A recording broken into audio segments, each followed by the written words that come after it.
بسم اللہ الرحمن الرحیم۔ تشہد کا آغاز کب ہوا؟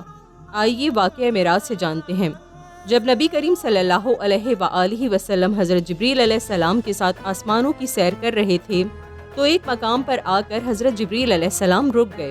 آپ صلی اللہ علیہ وآلہ وسلم نے فرمایا، کیا یہاں دوست اپنے دوست کو چھوڑ دیتا ہے؟ تو حضرت جبریل علیہ السلام نے عرض کیا، یا رسول اللہ، یہاں سے آگے اگر آپ بڑھیں تو خیریت ہے، لیکن اگر میں بڑھوں گا تو جل جاؤں گا۔ پھر رسول اللہ صلی اللہ علیہ وآلہ وسلم تنہا آگے بڑھے اور سدرۃ المنتہا کے قریب پہنچے۔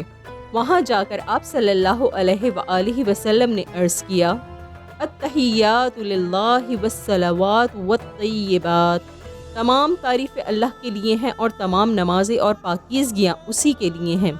اللہ تعالیٰ نے جواب دیا، السلام علیک ایھا النبی ورحمۃ اللہ وبرکاتہ، اے نبی آپ پر سلام ہوں اور اللہ کی رحمت اور اس کی برکتیں۔ آپ صلی اللہ علیہ وآلہ وسلم نے فرمایا، السلام علینا وعلی عباد اللہ الصالحین، ہم پر اور اللہ کے تمام نیک بندوں پر سلام ہوں۔